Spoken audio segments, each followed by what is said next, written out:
इस कार्यक्रम के पुण्यार्जक हैं श्रीमती कांता जगदीश संगई, सचिन सौभाग्यवती शिल्पा संगई, संजीव सौभाग्यवती सपना संगई, सौभाग्यवती श्रीमती मीना, किरण गरिवे सौभाग्यवती श्रीमती स्वाति, वैजेश पेंडारी सौभाग्यवती श्रीमती मंजुल, अर्पित डोणगावरकर, सम्यक सृजन समध्य संगई, विस्मय पेंडारी, अमरावती महाराष्ट्र।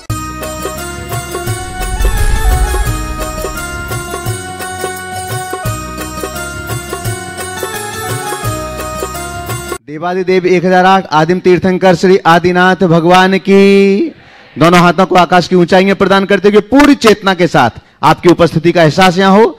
गुणायतन मूल नायक श्री चंद्रप्रभ भगवान की, परम शांति विधायक श्री शांतिनाथ भगवान की, चिंतामणि श्री पार्श्वनाथ भगवान की, वर्तमान शासन नायक श्री महावीर भगवान की, 24 तीर्थंकर भगवंतों की, संत शिरोमणि 108 आचार्य गुरुवर श्री विद्यासागर जी महामुनिराज की, गुणायतन प्रणेता शंका समाधान प्रवर्तक पूज्य मुनिवर श्री प्रमाण सागर जी महाराज की, पूज्य मुनिवर श्री अरह सागर जी महाराज की, शाश्वत तीर्थराज की पावन धरा पर स्थित गुणायतन, जहां से आप शंका समाधान के इस लोकप्रिय कार्यक्रम को पारस चैनल, जिनवाणी चैनल और प्रामाणिक ऐप के माध्यम से लाइव देख रहे हैं, और साथ ही साथ देश और दुनिया के लोग भी इस कार्यक्रम को अपने घरों पर टीवी सेट के सामने बैठ करके देख रहे हैं। उन सभी का और आप सभी का गुणायतन परिवार हार्दिक हार्दिक स्वागत एवं अभिनंदन करता है। बंधुओं, इस सम्मेद शिखर की पावन तीर्थधाम धरा पर आप सभी लोग ग्रुप के रूप में आ रहे हैं, और ये सौभाग्य है आपका कि इस गुणायतन में बन रहे पंचायतन शैली के एकमात्र अनुपम अद्वितीय अलौकिक जिनालय के देखने का सौभाग्य भी आपके लिए प्राप्त हो रहा है, जो कुछ ही दिनों बाद पूर्णता की ओर जाने वाला है, पूर्ण होने वाला है, और जिसमें दिव्य परमात्मा प्रतिष्ठित होकर के विराजित होंगे। साथ ही साथ अनुभव केंद्र का निर्माण यहाँ पर किया जा रहा है। आप सब लोगों ने बाहर बोर्ड देखा होगा गुणायतन के सामने ही। जो लोग आज ही आए हैं, ग्रुप में आए हैं, तो हमारा अनुरोध है कि आप एक बार अनुभव केंद्र को अवश्य ही देखिएगा। और अनुभव केंद्र में बन रहे समो शरण दर्शन और वहां पर दिखाई जाने वाली मूवी, जो कि आत्मा से परमात्मा की ओर एक ऐसे उपक्रम है जो जिन शासन को पलों में आपके दिमाग में, आपके मस्तिष्क में बिठा सकते हैं कि वास्तव में जिन शासन है क्या, जिन्हें हम शास्त्रों में पढ़ करके नहीं समझ सकते हैं, उन सब बातों को आप पलों में उस मूवी को देख करके और समो शरण दर्शन उस राइड में बैठ करके आप उसे समझ सकते हैं, जान सकते हैं। देश और दुनिया के लोग गुणायतन परिवार से इन्हीं सब के लिए प्रतिदिन अपनी चंचला लक्ष्मी का सदुपयोग करते हुए जुड़ते हैं, निरंतर अपनी चंचला लक्ष्मी का सदुपयोग करते हैं। हम उन उदार मना दानशील दानदाताओं के नाम यहां पर घोषित कर रहे हैं। अपेक्षा होगी कि आप करतल ध्वनि से उनका सम्मान करेंगे, और साथ ही अनुरोध भी होगा कि आप पहली बार अगर यहां पधारे हैं गुणायतन में, तो अनुरोध है कि आप इस गुणायतन को अवश्य ही देखिएगा, और आप अपने जीवन का सर्वश्रेष्ठ दान, जो भी आप जिस रूप में भी आप गुणायतन से जुड़ सकते हैं, अवश्य ही जुड़िएगा। आप जुड़िएगा, अपने परिवार को जोड़िएगा, इष्ट मित्रों को जोड़िएगा, क्योंकि आने वाली पीढ़ी अपने गर्व और गौरव के साथ ये कह सके कि हमारे परिवार ने यहां पर दान दिया था, जो आज गुणायतन एक वट वृक्ष के रूप में सम्मेद शिखर की पावन धरा पर खड़ा हुआ है। आइएगा, आज गुणायतन में जिन्होंने स्वर्ण दान दिया है, हम उनके नामों की घोषणा यहां पर करने के लिए जा रहे हैं। श्रीमती त्रिशला देवी जैन, धर्मपत्नी स्वर्गीय धर्मपाल जैन, विकासपुरी न्यू दिल्ली से, जिन्होंने सोने की राशि 2 ग्राम लगभग सोने की राशि यहां पर दान दी। एक बार जोरदार करतल ध्वनि से उनका सम्मान करें। झांसी उत्तर प्रदेश से नीलम मनोज रौनक जैन, जिन्होंने सोने की चूड़ी यहां पर प्रदान की है, उनका भी सम्मान करें तालियों से। अगर यहां पर उपस्थित हो तो अपनी जगह पर खड़े होकर के मंगल आशीष ग्रहण कर लें। मोदीनगर गाजियाबाद से उर्मिला जैन, वाइफ ऑफ स्वर्गीय पीसी जैन, पुत्र मनोज दीपक जैन, उन्होंने एक सोने की अंगूठी गुणायतन के लिए प्रदान की। एक बार जोरदार करतल ध्वनि से उनका भी हम सम्मान करें। आज गुणायतन से निर्माण निधि के रूप में जुड़ रहे हैं श्रीमती नूपुर जैन, रोहित जैन, कुमारी आस्था जैन, जगदलपुर से। एक बार जोरदार करतल ध्वनि से सम्मान कीजिएगा। अगर यहां पर उपस्थित हैं तो अपने स्थान पर खड़े होकर के महाराज श्री का मंगल आशीष ग्रहण कर लें। चलिए, बहुत सुंदर। गुणायतन से आज निर्माण मित्र के रूप में जुड़ रहे हैं श्री आयुष जैन, श्रीमती सुषमा जैन, श्री अजय जैन अकल तरह से अगर यहां पर उपस्थित हैं तो मंच पर पधारें, हम आपके लिए सम्मान सहित यहां पर आमंत्रित करते हैं। श्री आयुष जैन, श्रीमती सुषमा जैन, श्री अजय जैन अकल तरह से। चलेगा, जोरदार करतल ध्वनि का अवदान दीजिएगा। श्री अशोक जैन, श्रीमती संगीता जैन, झुमरिश जैन, श्वेता जैन मंदसौर मध्य प्रदेश से निर्माण मित्र के रूप में गुणायतन से जुड़ रही हैं। एक बार जोरदार करतल ध्वनि से उनका भी सम्मान करें और उपस्थित हो तो मंच पर पहुंचे। आज गुणायतन से सूत्रधार के रूप में जुड़ रहे हैं गौरवशाली परिवार, जिनकी पुस्तक का कल विमोचन हुआ था, सहस्त्रपदी जैन धर्म की गौरव गाथा, श्री बाबूराय साहाकार जैन, श्रीमती शकुंतला बाबूराय साहाकार जैन, प्रशांत जैन, प्रदीप जैन, नवीन जैन इंदौर मध्य प्रदेश से आज गुणायतन से सूत्रधार के रूप में जुड़ रहे हैं। आपकी जोरदार करतल ध्वनि के बीच हम उन्हें यहां मंच पर आमंत्रित करते हैं। चलेगा, कल वे यहां पर उपस्थित थे, उनकी पुस्तक का विमोचन हुआ था, आज वे शायद यहां पर उपस्थित अभी नहीं है, तो एक बार जोरदार करतल ध्वनि से टीवी के माध्यम से आपका सम्मान, तालियों का सम्मान उन तक अवश्य ही पहुंचेगा। और अब हम यहां पर प्रश्न करने के लिए आमंत्रित कर रहे हैं श्रीमती चंद्रकला जी पाटनी, रांची, ट्रस्टी और मंत्री गुणायतन पधारें, और उसके बाद में तैयार रहेंगे कैलाश चंद जी सेठी अजमेर। तरफ से जगत के सब जीवों की तरफ से दोनों मुनि राजों के चरणों में नमोस्तु। महाराज श्री, कोई व्यक्ति तपस्या करना चाहता है लेकिन शरीर से लाचार है, तो वो क्या तपस्या कभी कर पाएगा कि नहीं कर पाएगा, या करे तो कैसे करे? देखिए, कोई तपस्या करना चाहता है और शरीर से लाचार है तो क्या वो तपस्या कर सकता है? नहीं। मेरा कहना है कि केवल शारीरिक तपस्या का अर्थ ही तपस्या नहीं। मेरे मान्यता के अनुसार शरीर से लाचार व्यक्ति स्वस्थ व्यक्ति से ज्यादा तपस्या कर सकता है। शायद मेरी बात आप लोगों को अटपटी लगे, लेकिन मैं पुनः दोहरा रहा हूं, शरीर से लाचार व्यक्ति स्वस्थ व्यक्ति से भी ज्यादा तप कर सकता है। वो तप क्या है? वो तप है शारीरिक वेदना से अप्रभावित रहते हुए मन में क्षमता रखना। जो लोग भी शरीर से अस्वस्थ हैं, वे अपनी बीमारी को बीमारी मानना बंद कर दें और उस बीमारी को कर्म काटने के निमित्त के रूप में देखें। हर पल तपस्या ही तपस्या रहेगी। ऐसा जीव अपनी क्षमता के बल पर पुंज के पुंज कर्म झड़ाएंगे। समता से बड़ा और कोई तप नहीं है। हम खूब व्रत उपवास करें, त्याग तप करें, निश्चित व्रत उपवास त्याग तप अनुकरणीय है, लेकिन ये भी तब जब हमारे मन में क्षमता हो। अगर इन सब तप त्याग के साथ आकुलता पाले तो उस तपस्या का कोई अर्थ नहीं। आचार्य कुंद बड़े स्पष्ट शब्दों में कहते हैं, किम काहि दिवन वाशो काय किलेशो विचित्त उवाशो अध्ययन मौन पहदी समदा रहिदस समनश। साधारण व्यक्ति की बात जाने दीजिए। एक मुनि को केंद्र में रखकर आचार्य कुंद कहते हैं कि वो वनवास किस काम का, वो मासोपवास किस काम का, वो काय क्लेश किस काम का, वो अध्ययन किस काम का, वो मौन किस काम का, यदि हृदय में समता न हो। गुरुदेव ने इसका बड़ा मधुर अनुवाद किया है। माशोपवास करना वनवास जाना, आतापनादि तपना तन को सुखाना। सिद्धांत का मनन चिंतन और मौन धरना, ये व्यर्थ है श्रमण के बिन साम्य पाना। तो समता ही सबसे बड़ा तप है।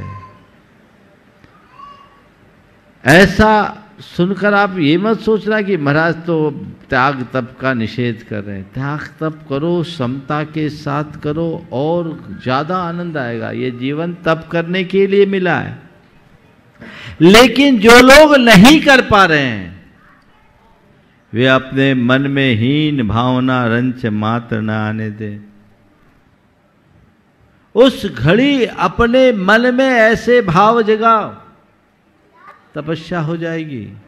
और अभी ताजा उदाहरण आप सबको देता हूं। अभी ब्रह्मचारी उमंग सागर जी, आप सब लोगों ने भी देखा, हमारे ब्रह्मचारी भाइयों ने बहुत सेवा की, निकटता से देखा, महाराज जी ने देखा, हमने देखा। कैंसर की वेदना जिसके शरीर में है,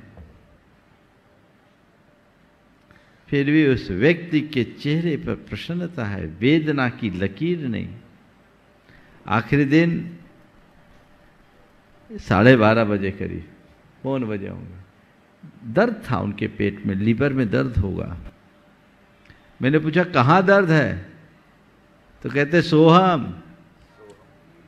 मैं पूछ रहा हूं कहीं वेदना है, कह रहे सोहम। मैं आपसे पूछता हूं क्या ये तप नहीं है? कितना उत्कृष्ट तप है।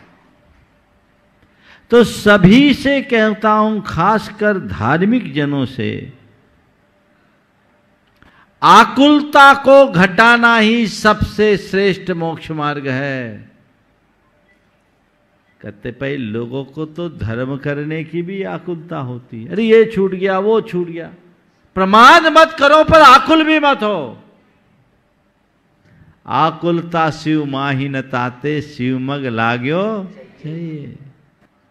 तो जो नहीं कर पाते हैं वे भावना भाई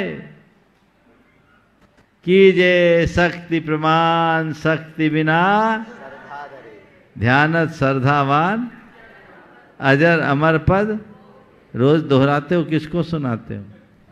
ये ध्यानत राय जी ने अपने मन से नहीं लिखा, ये भगवान की बानी है। जम सक्कई तम कीरई, जम चन सिक्कई तहेव सद्दहनम, सद्दह मानो जीवो पावई अजरा मरम ठानम। अजर अमर स्थान को आप प्राप्त कर सकते हैं। इसलिए खूब, अगर तुम्हारे शरीर में सत्व है, जी भर करके तप करो। और कदाचित शारीरिक तप नहीं कर सकते तो मानसिक तप में कभी पीछे मत रहो। हर समस्या को तपस्या बना लो, जीवन धन्य हो जाएगा। कैलाश चंद जी सेठी, अजमेर राजस्थान। श्रीमान अभिषेक कुमार, राजेश कुमार, अनमोल, तन्मय, नैवेद्य जैन, मालपुरा जिला टोंक राजस्थान से गुणायतन से निर्माण निधि में जुड़ रहे हैं। अभी अभी 11,000 रुपये प्रदान करके अपने स्थान पर खड़े होकर के महाराज श्री का मंगल आशीष ग्रहण कर लें और आप लोग जोरदार कटध्वनि से उनका सम्मान करें। आगे तैयार रहेंगे श्रीमती संध्या प्रेमचंद जैन, उपकार एजेंसी सागर। नमोस्तु महाराज जी, नमोस्तु नमोस्तु। 5 प्रकार के मुनिराज होते हैं, पुलाक, बकुस, कुशील, निर्ग्रंथ, सनात का। तो ये अलग अलग इनकी कैसे व्याख्या हुई? देखो, इसकी पूरी व्याख्या करूंगा तो बहुत समय निकल जाए। तत्वार सूत्र में इनका पूरा अर्थ दिया है, विवेचना दी है। जैसे भावलिंगी मुनि होते हैं, अलग अलग भूमिका में होते हैं, 10 लक्षण में प्रतिवर्ष इसकी व्याख्या तो होती है, वहाँ देख लेंगे। आगे संध्या प्रेमचंद जी जैन, उपकार एजेंसी सागर। आगे तैयार रहेंगे अरिंजय अभिजीत जैन, श्री रामपुर। नमोस्तु महाराज श्री, नमोस्तु नमोस्तु महाराज।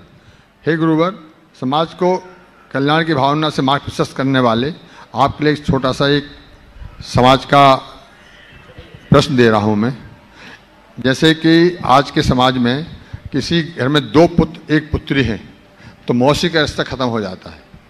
किसी के घर में 1 पुत्र 2 पुत्री हैं तो चाचा ताऊ का रिश्ता खत्म हो जाता है। किसी के घर में 2 पुत्र हैं तो बुआ का रिश्ता खत्म हो जाता है। किसी घर में 2 पुत्री हैं तो मामा का रिश्ता खत्म हो जाता है।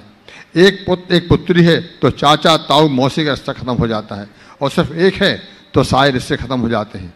इसी के प्रश्न के संबंध में मैंने गौरव को इसका एक भेजा था मैसेज। तो उसने मेरे से पूछा है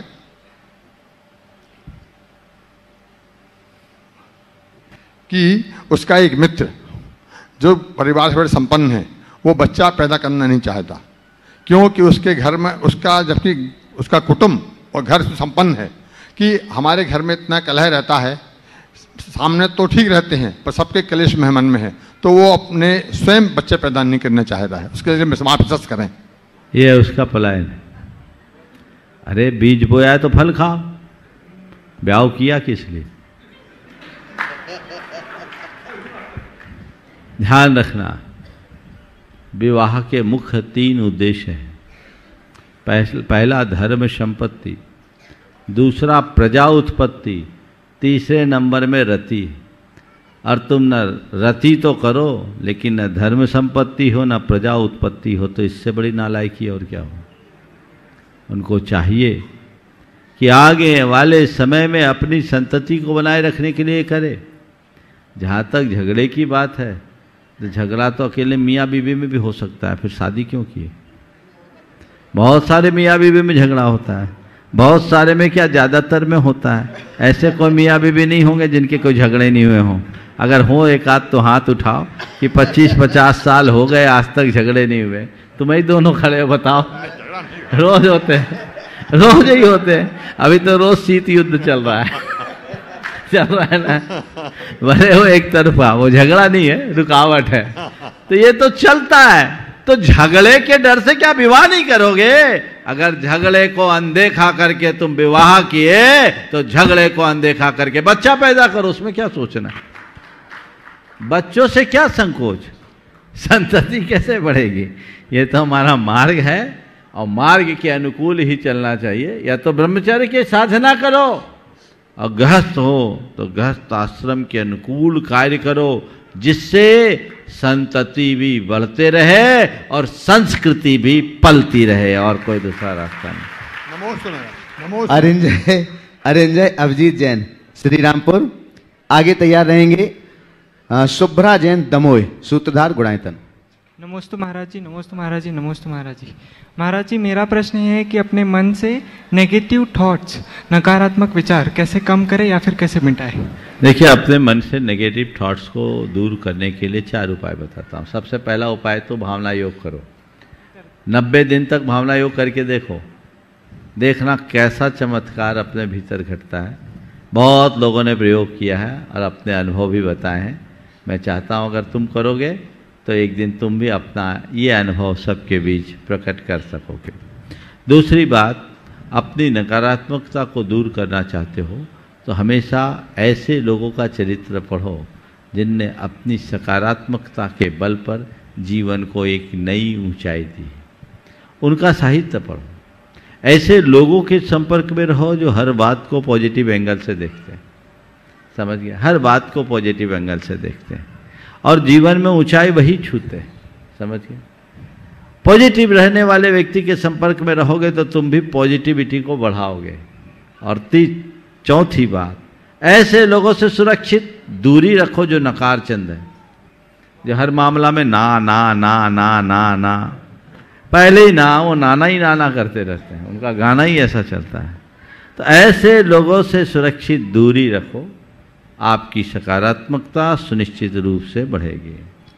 शुभ्रा शैली जैन दमोह सूत्रधार गुणायतन, आगे तैयार रहेंगे अनमोल जैन मालपुरा टोंक राजस्थान। मुनि द्वय के चरणों में हमारे परिवार का बारंबार नमोस्तु नमोस्तु नमोस्तु।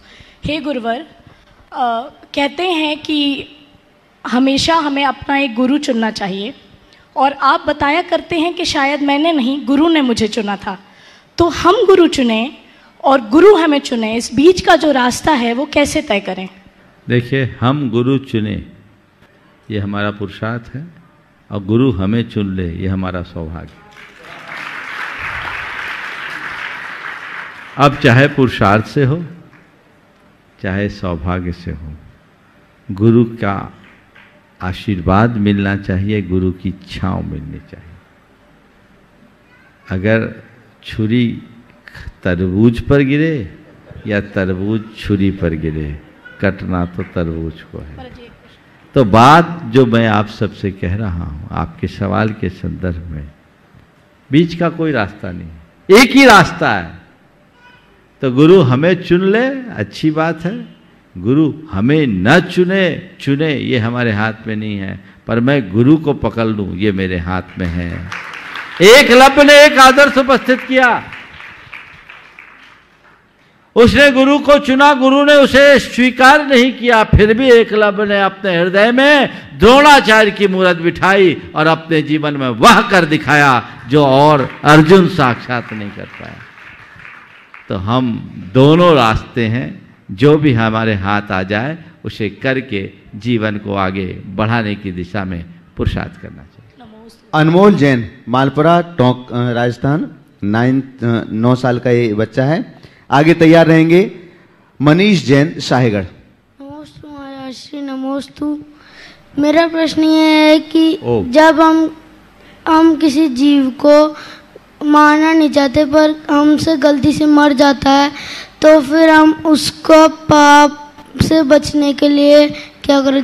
समाधान देखो, अगर कोई जीव मारना नहीं चाहते, गलती से मर जाता है, तो मन में पश्चाताप करो और आगे चल करके सावधानी रखो कि अब हम कभी गलती ऐसी नहीं करेंगे ताकि गलती से भी कोई जीव मरे, हम बच सके और जीवन को आगे बढ़ा सके।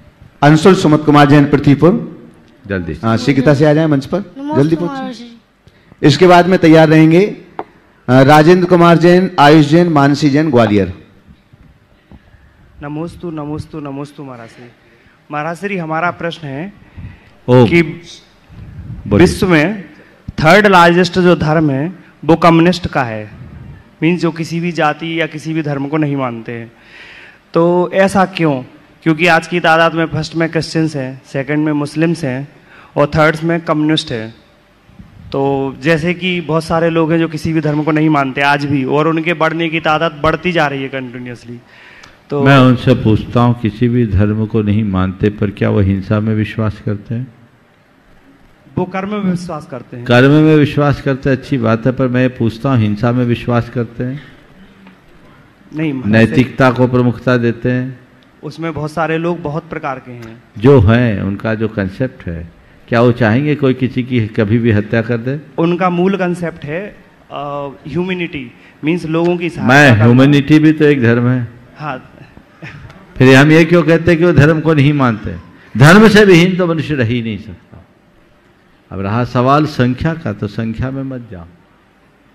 किसी शहर में जाओगे तो पान की सैकड़ों हजारों दुकानें होगी, जोहरी की तो इक्का दुक्का ही होगी।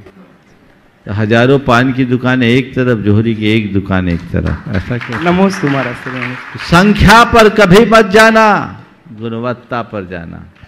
चाहे कितने भी बड़े वो साम्यवादी हों, अंततः कहीं न कहीं उन्हें भी धर्म के स्वरूप को किसी न किसी रूप में स्वीकारना पड़ता है, क्योंकि धर्म हमारी चरित्र का आधार है।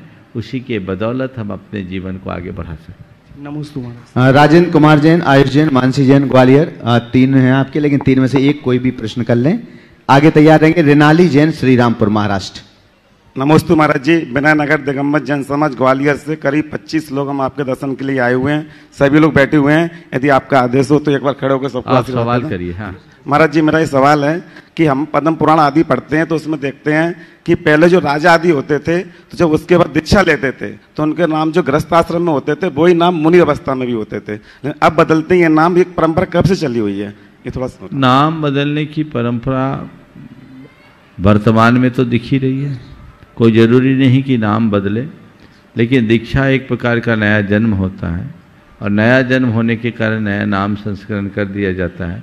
तो क्यों आज के संदर्भ में उस व्यक्ति की अगर पुराने नाम से पहचान हो, तो उस व्यक्ति का जो पुराना बैकग्राउंड है वो कई बार उपहास का भी पात्र बन सकता है, इसलिए नया नाम लेना ज़्यादा उचित है। रिनाली जैन, श्रीरामपुर।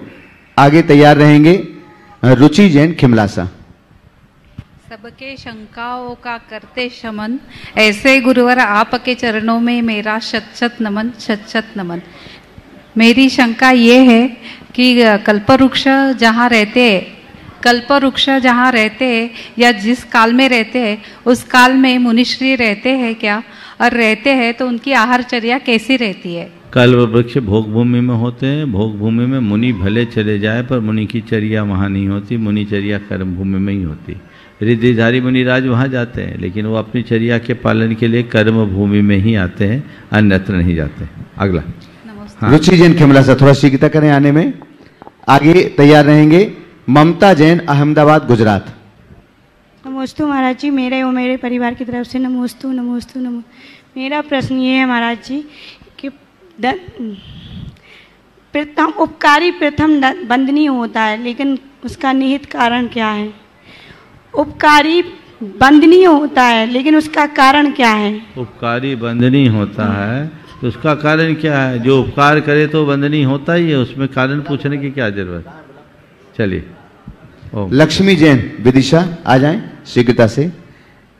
हाँ, इसके बाद तैयार रहेंगे ममता जोहरा पुरकर औरंगाबाद महाराष्ट्र। श्री के चरणों में मेरा व मेरे परिवार की तरफ से बारंबार नमोस्तु। महाराज श्री, मेरा प्रश्न है प्रत्याख्यान कषाय का अभाव कब तक नहीं हो सकता एवं मोक्ष मार्ग के पथिक को अपने सभी आवश्यक किस प्रकार करना चाहिए? जब तक वो व्रती नहीं बन जाए तब तक उसके प्रत्याख्यान कषाय का अभाव नहीं होता। और मोक्ष मार्ग के पथिक को हमेशा अपने मोक्ष मार्ग में जागरूक रहते हुए आगे का कार्य करना चाहिए, इसी में उसका जीवन सफल और सार्थक होगा। अगले प्रश्न के लिए सुभाष जी जैन दुर्ग, आपके बाद तैयार रहेंगे मनाली जैन पुणे। नमोस्तु भगवान, नमोस्तु भगवान, नमोस्तु भगवान। छत्तीसगढ़ जैन समाज की ओर से बारंबार नमोस्तु नमोस्तु नमोस्तु। मेरा प्रश्न है महाराज जी, अगर जीव जन्म लेता है तो क्या उसकी आयु निर्धारित होती है? अगर असमय मृत्यु हो जाती है, मतलब अकाल मृत्यु हो जाती है, तो शेष बची हुई आयु क्या पुनः जन्म लेके पूरी करता है? ये बात सही है कि कोई भी जन्म लेता है तो आयु के साथ लेता है, और हम एक निर्धारित आयु लेकर जन्म लेते हैं। लेकिन जन्म लेते समय हम जितनी आयु लेकर आए उतनी आयु तक जिए, ये कोई आवश्यक नहीं। हम अपनी आयु का भोग करके ही मरते हैं, पर उसे समय पर भी भोगते हैं, असमय में। समय पर भोगने से हम अपनी निर्धारित आयु पूरी करके जाते हैं, पर कोई निमित्त आ जाने पर अपनी पूरी आयु को असमय में भी भोगा जाता है। और जैसे किसी की 100 वर्ष की आयु है, ये कोई ज़रूरी नहीं कि वो 100 वर्ष तक ही जिए। 100 वर्ष से अधिक नहीं जिएगा ये सुनिश्चित है, लेकिन ऐसा व्यक्ति 100 वर्ष में कभी भी मर सकता है। अगर कोई ऐसा निमित्त मिल जाए, विष हो, वेदना हो, रक्त का क्षय हो, शस्त्र का आघात हो, अन्य कोई दुर्घटना हो, तो वह व्यक्ति 100 वर्ष की अवधि में कभी भी मर सकता है। अब मरेगा तो उसकी बची आयु क्या होगा? 100 वर्ष की आयु को 1 सेकंड में भी भोगा जा सकता है। वो अपनी संपूर्ण आयु को 1 सेकंड में भोग लेगा। जैसे समझने के लिए, आपके गैस में सिलेंडर में गैस है, 15 लीटर गैस होती है। 15 होती, 15.5 होती? हाँ, 15 लीटर लगभग, 14.2 होती। जो हो चलिए, मुझे नहीं मालूम। अब उसमें जितनी गैस है, आज मान लीजिए 15 दिन की गैस है। अगर ठीक तरीके से चलेगी तो वो गैस 15 दिन चलेगी, और बर्नर ज़्यादा लीक करे तो जल्दी खत्म हो जाए, 5 दिन में भी खत्म हो सकती है। और अगर टंकी वेस्ट हो जाए तो एक ही दिन में, कुछ पल में ही समाप्त। ऐसे ही हमारी आयु है। जैन धर्म के अनुसार अकाल मृत्यु भी तभी होती है जब पुरानी आयु का क्षय होता। आउ क्षयेन मरणम, मरणोपरांत हम अपनी बची आयु को भोगते नहीं। ये वैदिक परंपरा में है, जिसमें बची हुई आयु मनुष्य प्रेत योनि में भटक कर भोगता है। जैन धर्म में ऐसी मान्यता नहीं। एक थोड़ा सा और पूछ सकता हूँ? हाँ बोलिए। अजमेर चतुर्मास में आपसे वही पूछा था। अजमेर चतुर्मास में आपने मुझे नमोकार मंत्र लिखने के लिए बोला था, तो मैं करीब मेरे तरह से 7 साल हो गए होंगे शायद आपको। 7 साल से लगातार लिख रहा हूँ, और 15 से 20 नोटबुक हो गई हैं। तो उसको कैसे संधारण करूँ? घर में सहेज के रखो और जिनवानी की भांति रखो, यंत्र जैसा काम करेगी। नमस्ते नमस्ते। मनाली जैन पुणे, आगे तैयार रहेंगे सोहम राजेश जैन देवलगांव राजा महाराष्ट्र। नमोस्तु गुरुदेव, मेरा प्रश्न ये है कि किस्मत में लिखे फैसले बदला नहीं करते, तो अगर हम फैसले ले तो क्या किस्मत बदल सकती है? कृपया मार्गदर्शन कीजिए। किस्मत में लिखे फैसले बदले नहीं जाते, तो हम फैसले ले तो क्या हमारी किस्मत बदल देगी? मुझे नहीं पता कि मेरी फैसले मेरे किस्मत से होंगे या मेरी किस्मत मेरे फैसले बदल देगी, लेकिन मुझे पता है मेरा प्रयास मेरी किस्मत को चमका सकता है और मेरे फैसलों को सफल बना सकता है। इसलिए किस्मत के भरोसे मत बैठो, कर्मों को अंजाम दो, पुरुषार्थ करो। हाँ, पर्याप्त पुरुषार्थ करने के बाद यदि वांछित सफलता न मिले तो मन को संतोष देने के लिए कह सकते हैं कि शायद मेरे किस्मत में ऐसा ही कुछ है। ये चित्त के समाधान की भावना है। मैं ये भी नहीं कहता कि किस्मत कुछ नहीं होती, किस्मत है, पर किस्मत में क्या है मुझे पता नहीं। मुझे सतत ये पता होना चाहिए कि मुझे करना क्या है, मेरा लक्ष्य क्या है, मेरा ध्येय क्या है। सोहम राजेश जैन, देवरगांव राजा, महाराष्ट्र। आगे तैयार रहेंगे सचिन जैन, अशोकनगर। नमोस्तु गुरुदेव। मेरे जैसे युवाओं में जब मैं श्रेष्ठ हूँ, यह आत्मविश्वास में ही श्रेष्ठ हूँ, इस अहंकार में बदलने लगे तो हमें किन बातों का ध्यान रखना चाहिए? नमोस्तु गुरु। मैं श्रेष्ठ हूँ, मैं पूर्ण हूँ, ये बात हमारे आत्मविश्वास को बढ़ाता है और ऐसा होना चाहिए। लेकिन मैं ही श्रेष्ठ हूँ, मैं ही पूर्ण हूँ, ये अभिमान है और ये व्यक्ति की प्रगति को रोक देता है। आपने पूछा है इस अभिमान को गलाने के लिए क्या करें? अपने से ऊपर वालों को देखने की कोशिश करें और देखें कि उनकी तुलना में मैं कहाँ हूँ। जब हम अपने से ऊपर वालों को देखेंगे तो हमें अपनी वास्तविकता का आभास होगा। कहावत है, ऊंट जब पहाड़ के नीचे आता है तभी उसे अपने औकात का पता चलता है, नहीं तो ऊंट तो अपने आप को पहाड़ से भी बड़ा मानता है। तो यही हाल उन अज्ञानियों का है जो अभिमान में भरे होते हैं और अपने को ही सब कुछ मान बैठते हैं। मैं बहुत कुछ हो सकता हूँ पर सब कुछ नहीं, और सब कुछ भी हूँ तो मैं ही सब कुछ नहीं। औरों के पास भी बहुत कुछ है, हमें ये समझना चाहिए और उसी प्रेरणा के साथ अपने जीवन को आगे बढ़ाने का उपक्रम करना चाहिए। सचिन जैन, अशोकनगर। आगे तैयार रहेंगे श्रीमती राजकुमारी जैन, जामनेर, गुना। परम पूज्य मुनि द्वय के चरणों में त्रिबार नमोस्तु नमोस्तु नमोस्तु। महाराज जी, मेरी शंका यह थी कि आज के समय में धर्म के मायने कुछ बदल से गए, समझ में नहीं आते। लोग सिर्फ तीर्थ स्थानों पे घूमने की दृष्टि से जाना, सिर्फ दिखावे के लिए दान करना आदि को ही धर्म मानते हैं, वास्तविक धर्म से शायद बहुत परे हैं। तो कृपया इस परिप्रेक्ष्य में अपना देखिए, बात सही है।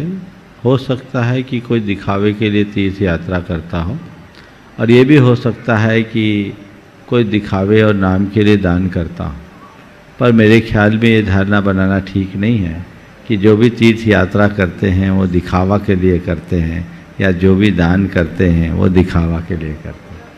हमें तो ये तय करना है कि हम तीर्थ यात्रा करें तो उसे धर्म का अंग बनाकर करें। हम दान करें तो अपने जीवन के कल्याण की भावना से करें, अपने द्रव्य का सदुपयोग करने की भावना से करें। दूसरे क्या करते हैं ये हम ना देखें, हमें क्या करना है ये हमें देखना है। निश्चित तीर्थ यात्रा, वंदना, पूजा पाठ, दान, व्रत, उपवास, तप, त्याग, ये सब धर्म के अंग है। इनसे हमारी धार्मिक भावनाएं प्रबल होती हैं, बशर्ते हम इसके प्रयोजन को सामने रखकर इसको अपनाएं। तो हम अपने मूलभूत प्रयोजनों को सामने रखकर इसे अंगीकार करें, जिससे हमारा जीवन प्रशस्त हो और हम अपने जीवन में बेहतरी घटित करें।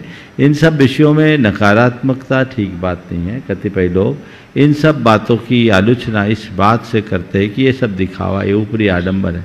नहीं, ये तो हमारे धर्मायतन है और हमारे जीवन के कल्याण का कारण है। तीर्थ वंदना हमारे भव के पाप को काटने में निमित्त है। तीर्थ वंदना करके हम अपने जीवन का बहुत बड़ा रूपांतरण कर सकते हैं, बशर्ते हम तीर्थ वंदना करें, तीर्थ में घूमने ना आए। सैलानी मानसिकता के साथ यदि आप तीर्थ क्षेत्र में आओगे तो हो सकता है पुण्य की जगह पाप लेकर के जाओ, लेकिन खूब भाव से भरकर यदि सम्मेद शिखर जैसे तीर्थ में आओगे तो जन्म जन्मांतरों का पाप साफ करके जाओ। तो जितने भी लोग जो भी धार्मिक क्रिया करे उसके आध्यात्मिक महत्व को समझे, अपनी चेतना को जगाने के भाव से करे। यदि ऐसा आप करेंगे तय मान करके चलिएगा वो आपके जीवन की एक बड़ी उपलब्धि हो। श्रीमती राजकुमारी जैन जामनेर गुना आगे तैयार रहेंगे। पंडित अनंत रेखा जी जैन मैनपुरी दृष्टि गुणायतन। सागर महामुनि राज के मोती मुनि श्री प्रमाण सागर महाराज जी के चरणों में नमोस्तु नमोस्तु नमोस्तु। सकल जैन समाज की तरफ से नमोस्तु नमोस्तु।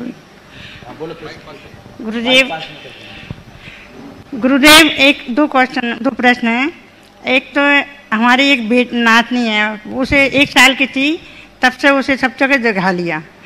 एक बेटी है 12 साल की, उसे सब जगह दिखा लिया, पर दवाई चल रही है, उसके चक्कर बंद नहीं हो रहा है। और आप नमोकार मंत्र बोला, आपसे भी हम दर्शन करें, नमोकार मंत्र भी लिख रही है।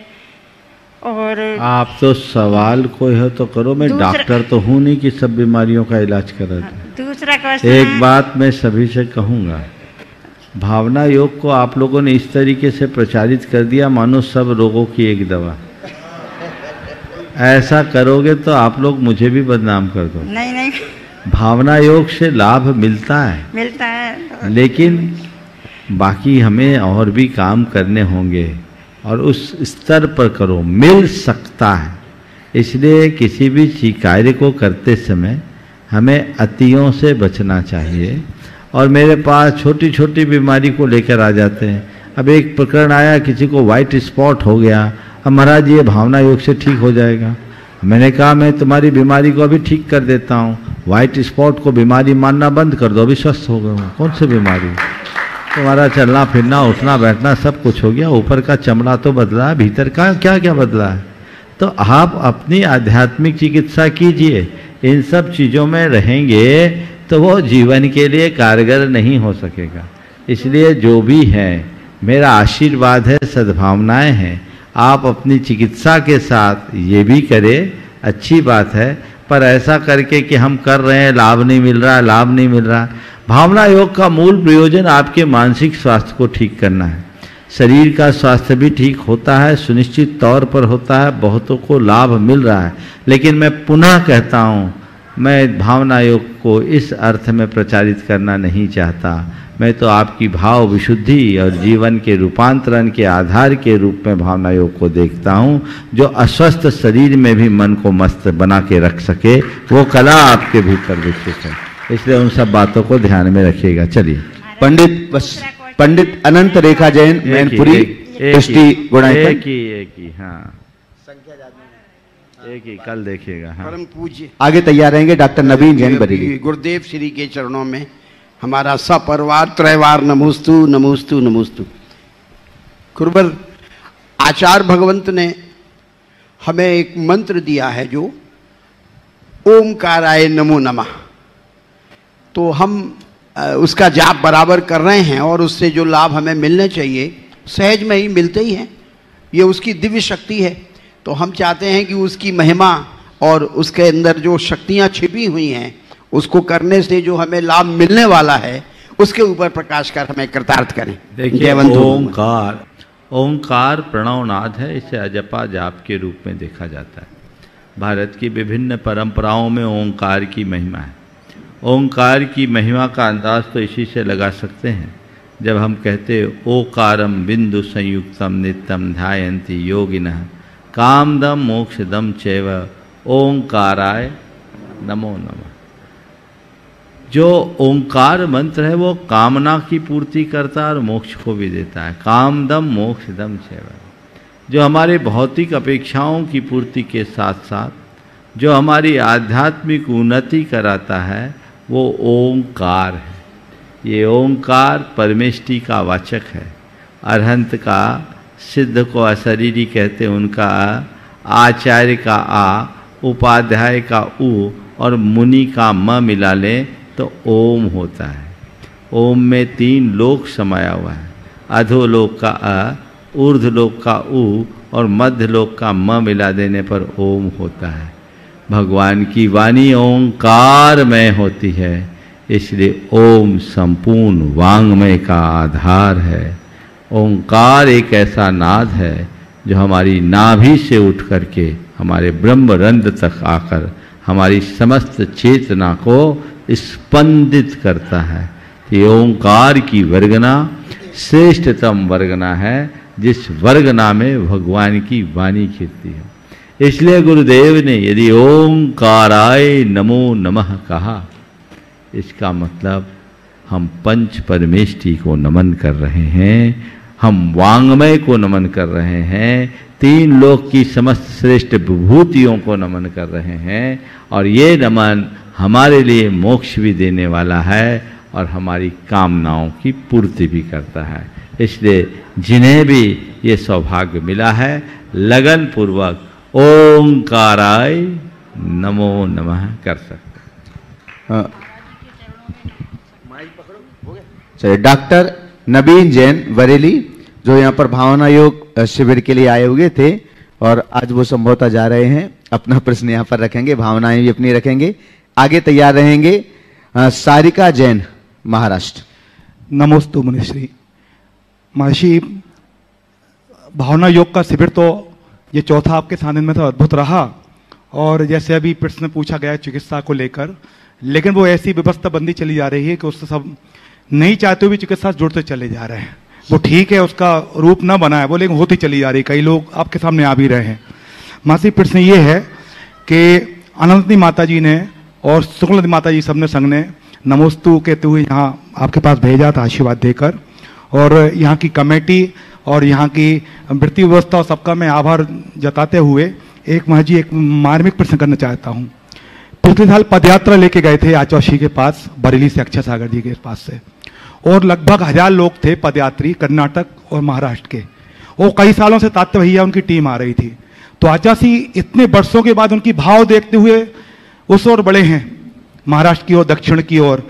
तो क्या इतना ही प्रयास यहाँ से करना पड़ेगा गुरुदेव के पास पदयात्रा ले जाकर, तभी गुरुदेव वापस आएंगे, या पदयात्रा, क्योंकि गुरुदेव भाव को देखते हैं और कर्म को देखते हैं?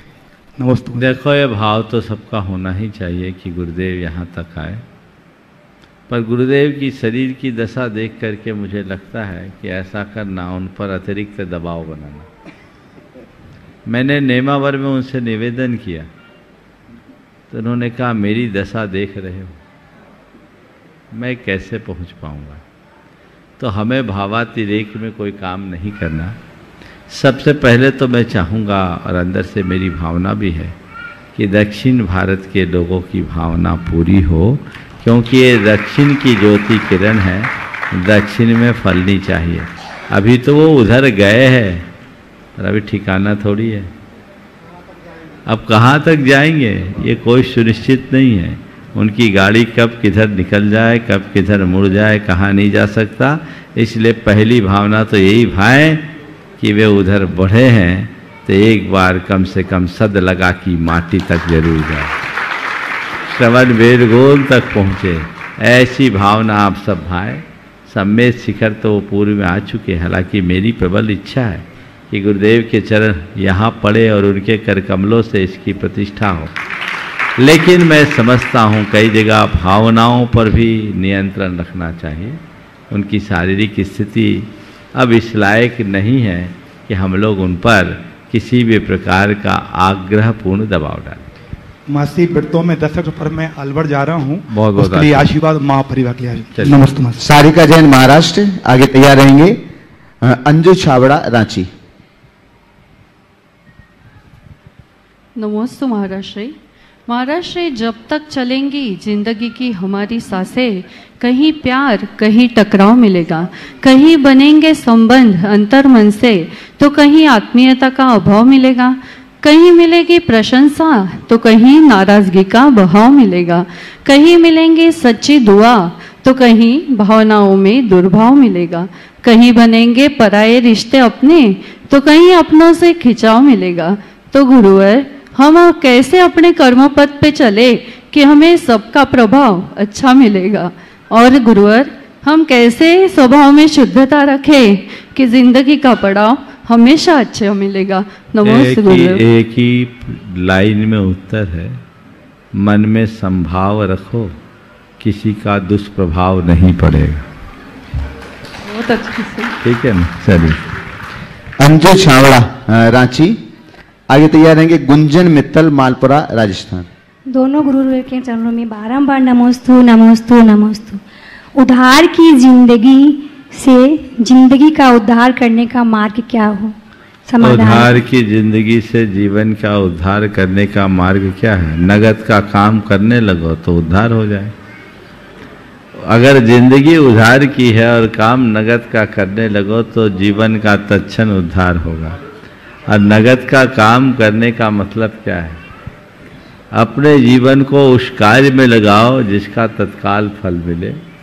धर्म के क्षेत्र से अपने आप को जोड़ो, मोक्ष मार्ग से अपने आप को जोड़ो, जिससे अपने जीवन का उद्धार किया जा सके। गुंजन मित्तल मालपुरा राजस्थान। और आपके बाद मैं बहुत सम्मान से यहाँ पर आमंत्रित करता हूँ हमारे बीच श्रीरामपुर महाराष्ट्र से जिला एवं सत्र न्यायाधीश अभिजीत नादगांवकर हमारे बीच उपस्थित है। एक बार जोरदार करतल ध्वनि आपकी। पहले आप अपना प्रश्न रखें। गुरुदेव के चरणों में बारंबार नमोस्तु नमोस्तु नमोस्तु। गुरुदेव, हमारे कोई सहधर्मी किसी इच्छित फल के लिए सारी धार्मिक क्रियाएं करते हैं और उनको इच्छित फल की प्राप्ति नहीं होती है तो वो अन्य धर्म की ओर प्रभावित होने लगते हैं, तो उस समय हमारा क्या कर्तव्य होना चाहिए? गुरुदेव मार्गदर्शन करें। देखिए, किसी भी व्यक्ति के लिए जब किसी तरह की ऐसी भावना होती है कि वो किसी फल विशेष की वांछा से धर्म के कार्य में जुड़े, तो हमें सबसे पहले उसे मोटिवेट करना चाहिए, सही मार्गदर्शन देना चाहिए और उन्हें समझाना चाहिए कि किसी के पास गुहार लगाने से इच्छित फल की पूर्ति नहीं होती। हमारे वांछित फल की पूर्णता तो हमारे अपने प्रयत्नों से होती। सब निमित्त बनेंगे। कहीं तुम पूजा करोगे उससे तुम्हारा घर भर ले तो दुकान खोलने की जरूरत क्या है? अगर किसी की पूजा अर्चा से तुम्हारे रोग शोक मिट जाए तो अस्पताल खोलने की जरूरत क्या है? और यदि किसी के पास जाने से तुम्हारी मुसीबतें टल जाए तो फिर संसार में ये प्रकोप क्यों? ये सब चीज़ें कर्मानुसार होते हैं और हम ऐसे व्यक्ति को कर्म सिद्धांत का बोध कराते हुए उसके मन का आत्मविश्वास जगाए और उसे पूजा उपासना आराधना का आध्यात्मिक उद्देश्य बताएं। जब हम ऐसे व्यक्ति को उसकी आध्यात्मिकता से जोड़ने में सफल होते हैं तो उसके जीवन में आमूल चूर बदलाव होता है और वह जीवन की परम उपलब्धि तक पहुंच सकता है। हम यहाँ पर आमंत्रित कर रहे हैं हमारे बीच हैं श्री अभिजीत अरविंद नादगांवकर, जिला एवं सत्र न्यायाधीश श्रीरामपुर महाराष्ट्रपुर से, और आज वो यहाँ पर उपस्थित हैं। एक मिनट, आपके सम्मान के लिए हम आमंत्रित कर रहे हैं श्री सुभाष जी जैन, CEO गुणायतन, और साथ में श्री प्रेमचंद जी जैन, उपकार एजेंसी सागर से पधारेंगे। बंधु, इनका सौभाग्य इस बार गुरु जी इनके पास में है। और महिला सम्मान के लिए चंद्रकला जी पाटनी यहाँ पर आ जाएं।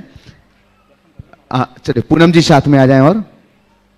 और समीप में होने की वजह से गुरु जी का बार बार दर्शन का और आशीष लेने का सौभाग्य भी इनके लिए प्राप्त होता है। आप एक बार जोरदार करतल ध्वनि से बंधु। इसके बाद भी अपना प्रश्न भी यहां पर रखेंगे।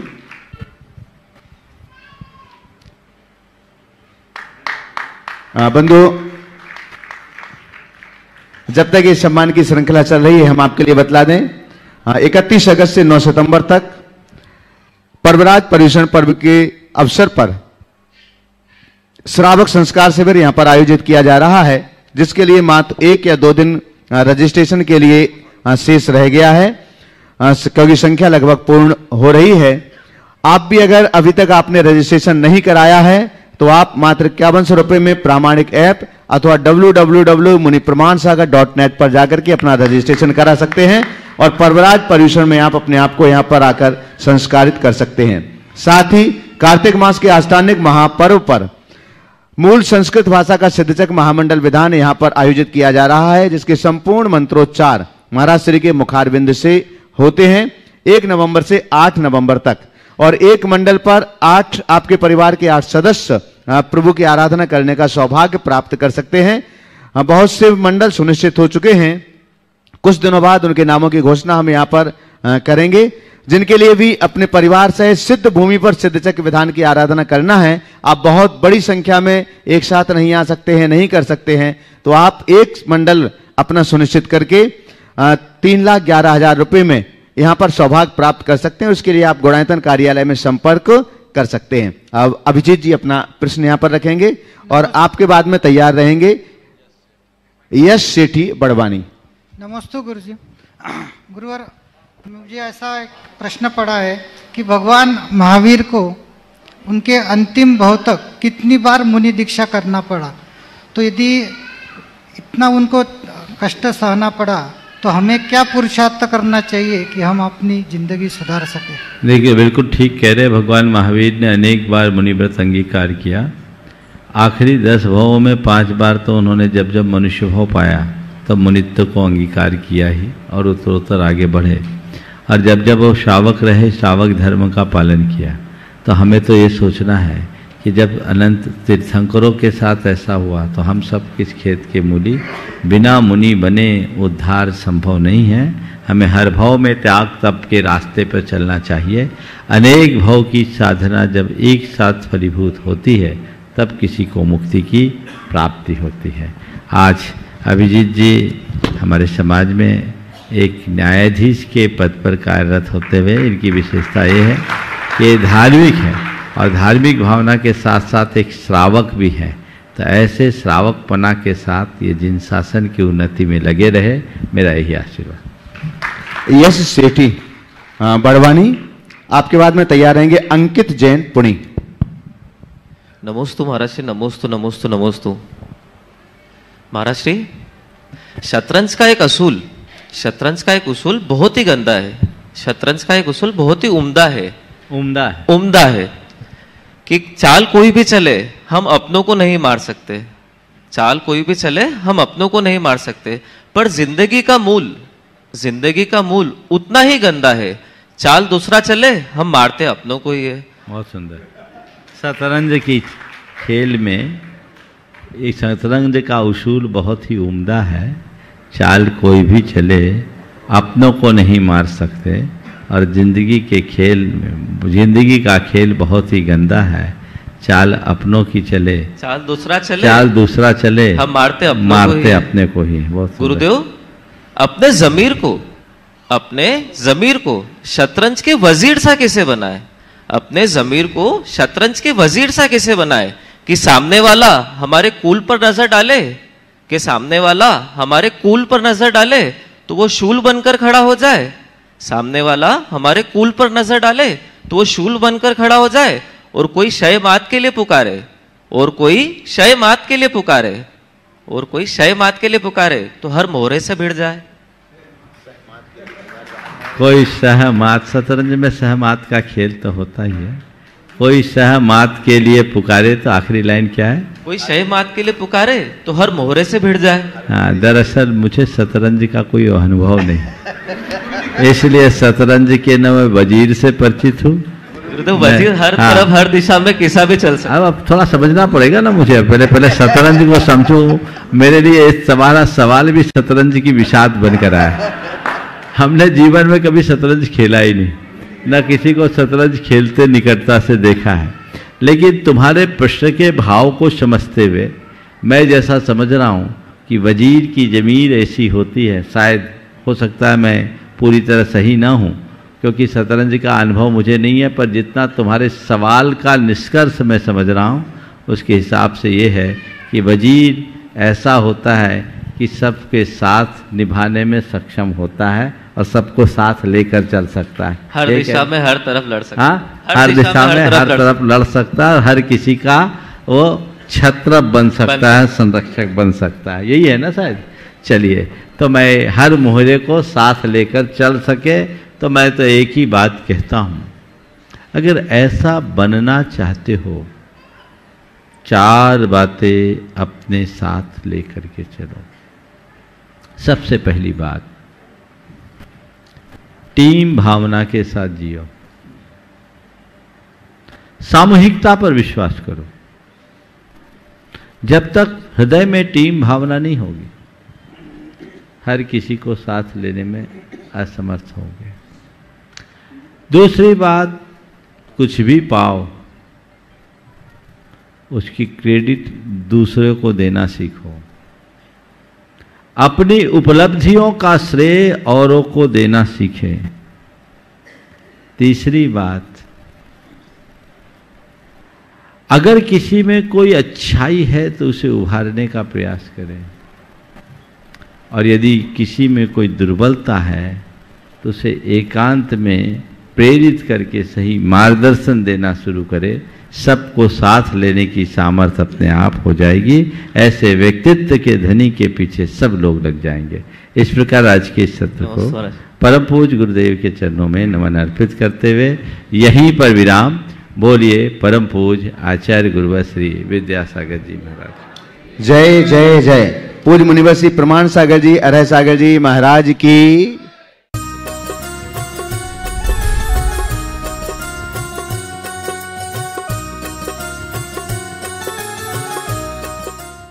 इस कार्यक्रम के पुण्य अर्चक थे श्रीमती कांता जगदीश संगई, सचिन सौभाग्यवती शिल्पा संगई, संजीव सौभाग्यवती सपना संगई, सौभाग्यवती श्रीमती मीना, किरण गरिवे सौभाग्यवती श्रीमती स्वाति, वैजेश पेंडारी सौभाग्यवती श्रीमती मंजुल, अर्पित डोणगावरकर, सम्यक सृजन समध्य संगई, विस्मय पेंडारी, अमरावती महाराष्ट्र।